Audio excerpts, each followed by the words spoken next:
Kaleshwaram project పేరుతో లక్షల కోట్లు వృధా చేయడంతో కేసీఆర్ దోషి అని పీసీ ఘోష్ కమిషన్ తేల్చిందని పీసీసీ అధ్యక్షుడు మహేష్ కుమార్ గౌడ్ అన్నారు. సంగారెడ్డి జిల్లా జోగిపేటలో జరిగిన జనహిత పాదయాత్రలో భాగంగా జరిగిన సమావేశంలో మహేష్ కుమార్ గౌడ్ మాట్లాడారు. ఇంజనీర్లు చెప్పినా వినకుండా తనకు ఇష్టం ఉన్న చోట కాళేశ్వరం కట్టాలని కేసీఆర్ చెప్పినట్లు కమిషన్ నివేదిక ఇచ్చినట్లు మీడియాలో వచ్చిందన్నారు. 2 పిల్లర్లు కుంగాయని కేటీఆర్ అంటున్నారని ఇది చిన్న విషయమా అని ప్రశ్నించారు. ఈ కార్ రేస్లో కేటీఆర్ అవినీతికి పాల్పడలేదా అన్నారు. ప్రభుత్వ సొమ్ము తిన్న వాళ్ళు ఎవరైనా కక్కక తప్పదన్నారు. కేసీఆర్ దోషి అని ఘోష్ కమిషన్ తేల్చింది. ఎందుకు దోషి? ఎన్నికలకు ముందు మనం పదే చెప్పాం. గొప్పగా చెప్పుకుంటున్న పెద్ద ఆయన కాళేశ్వరం ప్రాజెక్టు. ఏమిటి కాళేశ్వరం ప్రాజెక్టు? ఎందుకు కమిషన్ ఇవ్వాల్సి వచ్చింది?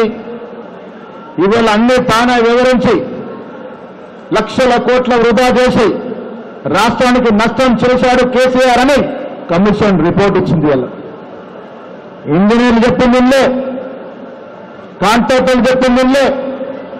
నేను రాష్ట్రానికి అధినేత, రారాజుని, నా ఇష్టం వచ్చిన నడవాలన్నాడు కాబట్టే కాళేశ్వరం ప్రాజెక్టు బీటలై కూలిపోయే పరిస్థితి వచ్చింది.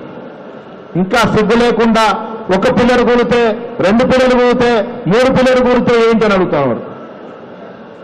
ఒక స్లాబ్ వేసి ఇల్లుకి 1 పిల్లర్ కూలితే ఆ ఇంట్లో మీరు ఉంటారా కేటీఆర్ గారు? కేసీఆర్ కుటుంబం రాష్ట్రాన్ని దోచేస్తుంది బాబో, మీరు వచ్చి కాపాడండి అని మనకు ఓటేస్తే ప్రజల ఆకాంక్ష ఇది. ప్రజాసొత్తు తిన్నవాడు ఎవరిని కూడా వదలకూడదు, ప్రజాస్వామ్యుడు దుర్వినియోగం చేసినట్టు ఎవరిని కూడా వదలకూడదు. అందుకే మనకు అధికారం ఇచ్చారు. ఆ కారణంగానే కమిషన్ వేశాం. నిజాయితీపరమైన కమిషన్ ఇవాళ నివేదిక ఇచ్చింది, కేసీఆర్ని బోన్లో నిలబెట్టింది.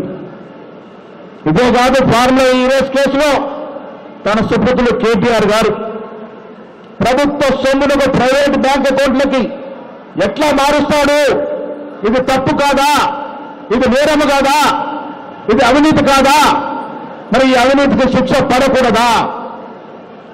ఆ దశగా కాంగ్రెస్ ప్రభుత్వం రేవంత్ రెడ్డి నేతృత్వంలో ముందుకు పోతామని మిత్రులారా. ప్రభుత్వ సొమ్ము తిన్నవాడు కక్కక తప్పదు.